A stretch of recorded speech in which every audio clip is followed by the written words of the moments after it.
Hey, hello, it's your friendly neighborhood Sparkle Man here. Today I'm going to do a hopefully quick review of NXT from April 19th, 2017. Bobby Roode opened up the show with a promo, which was good. I enjoyed it. Also, I should note that this is the first episode of NXT that I've actually watched since the takeover over WrestleMania weekend. So, if I'm not completely knowledgeable on everything, sorry. I'll get around to it someday. But yeah, Bobby Roode opened up the show, cut the promo, kind of sent Shinsuke on his merry way, promo-wise anyway. What happened next was kind of surprising because Hideo Itami made what I believe is his return, or a return, and it looks like Hideo and Roode will be entering a program over the championship, which, I don't know, it strikes me as almost odd in a way because Hideo, I feel, is like almost a failed experiment at this point because they brought him in, like, what, 2014? Like, before Finn Balor even, and he's just kind of floundered down in NXT. The injuries haven't helped, but I don't really see or haven't really seen quite as much as you should expect from him at this point. I feel his NXT run has been kind of underwhelming. So, yeah, surprising to see that they're shoving him in with Bobby Roode like almost immediately after his return. But I guess it's really now or never for him. So, moving on, Andrade Cien Almas defeated the returning Danny Burch. Danny Burch used to work in NXT, then he was let go. Recently reappeared in the United Kingdom Championship Tournament, whatever they call it. But I don't believe he's re-signed as of this point anyway. I might be wrong. But yes, Danny Burch, former NXT superstar, returns to NXT to lose to Andrade, which, short match, solid match. I'm glad to see that they turned Andrade heel. You know, just go back and watch his debut, and you can tell why. As a babyface, he's just completely lacking any personality, and the character just isn't quite there. But as the heel, I feel he's kind of hit a bit of a stride. I mean, he definitely has more room to operate now, because it's much easier to be a heel than it is to be a face. So he's got that going for him, and looks like, well, it's basically confirmed next week that he will be facing Drew McIntyre, who makes his return to the WWE. So that should be interesting. I'm not a fan of McIntyre. Some of you might be familiar with that, because in the past I've said numerous times that no matter how many belts that they put on Drew McIntyre, he's still going to be the guy who couldn't cut it in the WWE. But now he's back, and maybe he'll prove me wrong. I still don't see anything worth investing in him. But if the company does, well, that's their problem. So, moving on. Let me reopen up my list because it just turned off on me. Liv Morgan and Aaliyah defeated the iconic duo Peyton Royce and Billie Kay. Let me start off with Liv Morgan. Basically, in a short few words, I cannot stand Liv Morgan. Yeah. It seems like she's a genuinely nice girl. She gives off that aura, but her mere existence just irritates me when I see her on my television. Can't really put my finger on why. Maybe New Jersey. Yeah. She's just, I haven't been impressed with her ring work. I'm not sure she entirely has a character. The name itself, well, if any of you are familiar with that show, iZombie, the main character, protagonist, is called Liv Moore, and this chick is called Liv Morgan, so, that irritated me right from the get-go, because, I'm gonna confuse that all the time. Yeah, the theme that she has also irritates me to no end, so it's like, everything about her I just cannot stand. So, sucks to be her, but I guess she's not out to impress me, she's out to impress the officials, so if they like it, good on them, good for her. I just don't ever want to see her on my television unless she drastically changes something about her everything. Now Aaliyah comes out, and I get a like this almost nostalgic feeling of Sami Zayn. She goes out there smiling, happy, dancing, and whatnot. But I just feel that character-wise, she's in another place. You know, physically she's there doing all this happy stuff, but mentally it's like I can't see anything in her. There's nothing there to really cling on to. But I do have hopes for Aaliyah. I think she's greatly improved. Not that I'm a professional or anything, I can't really judge ring work properly, but I don't know. She's entertained me in her short tenure there. I've seen quote unquote improvement. So, one day I think she just has to find a, something to kind of get her out of her shell, I suppose. The easiest way to do that, like, it's the obvious answer to turn somebody heel if they're not really clicking. But yeah, if she can find some way to break out into her own being, then I think that will help her tremendously. Now, Peyton Royce and Billie Kay, the iconic duo, I'm a big fan of theirs. I was hoping they'd debut on the main roster after WrestleMania.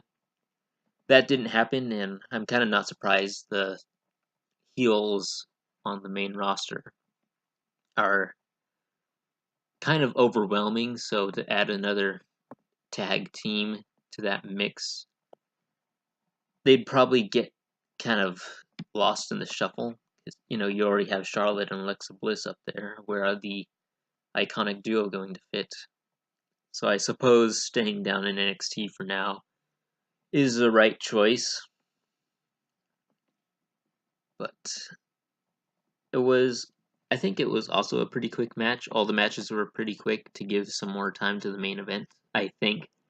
I don't know, I didn't time it all, so maybe the main event wasn't as long as I was thinking, but felt like a very smooth, quick and easy episode of NXT with a tremendous main event, which I'll be getting into, but Aaliyah picked up the win by pinning Peyton Royce, I believe. I'm not sure if this really sets up anything for the future or anything for Aaliyah and Liv Morgan down the line.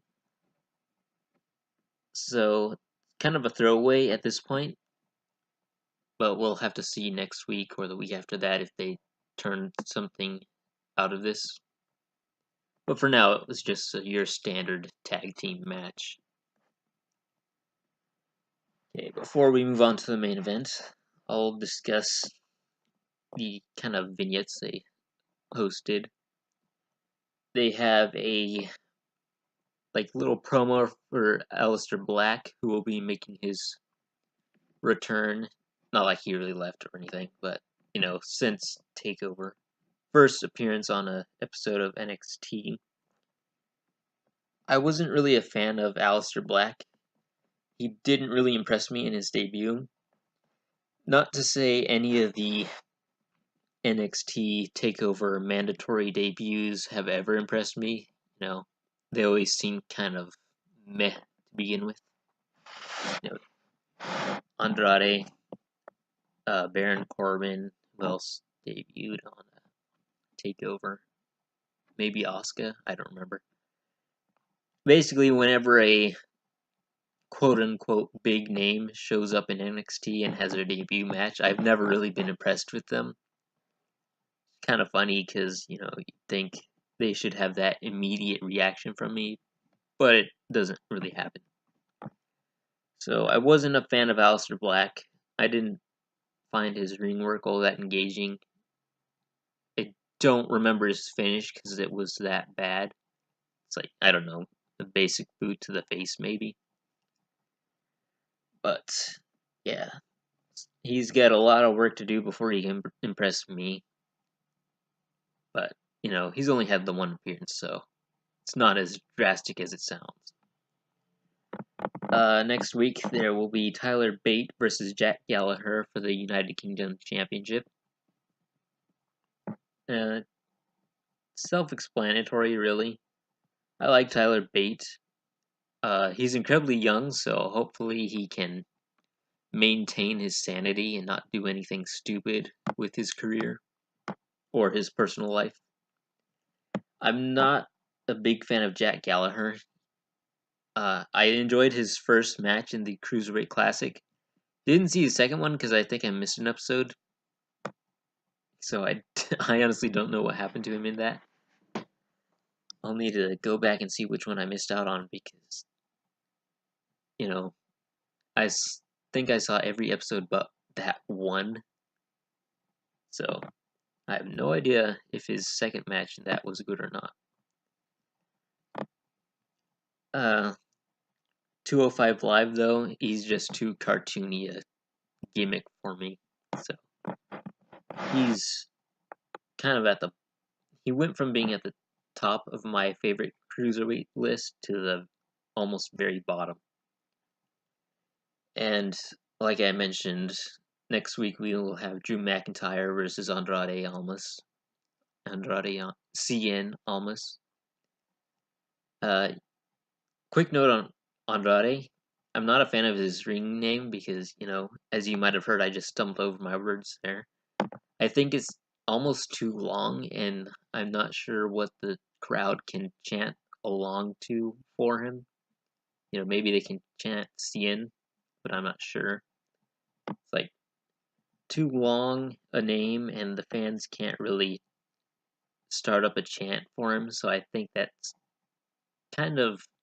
it kind of needs a change, maybe drop the last name or the first name, do something with the name just so that the crowd can chant something when they're getting behind him. It doesn't matter now because he's a heel, but if he were to turn face, just think about it. What are they going to chant? His name is Andrade Cien Almas. Try to make up a chant out of that. Okay. Now we've got the main event. Ty Dillinger versus Eric Young in a steel cage. One thing I really love about NXT and have since its inception on the network is that it always felt very old school in a way. Maybe not so much now since the crowd is kind of an internet crowd now, but back in the beginning you could have all these crazy characters and the crowd would get behind them and they were very for the faces and against the heels. That's kind of changed now, but the show itself still feels pretty old school. So I can dig that. And the steel cage match was no exception. Felt very classic. I think you can put it up against any steel cage match from 2006 and back, and it will play out just like all of those did. Very solid match. So Ty Dillinger defeated Eric Young, and during the match, the members of Sanity came out. It's kind of obligatory that they would, to kind of attempt to prevent Ty from winning. And then Roderick Strong and Cassius Ohno came out to kind of ward them off. Now, funny thing here is that Nikki Cross was down at ringside as well. And when Roddy and Cassius came down, you could hear Tom Phillips say, "Oh, here comes Roderick Strong, Cassius Ohno, and Ruby Riott."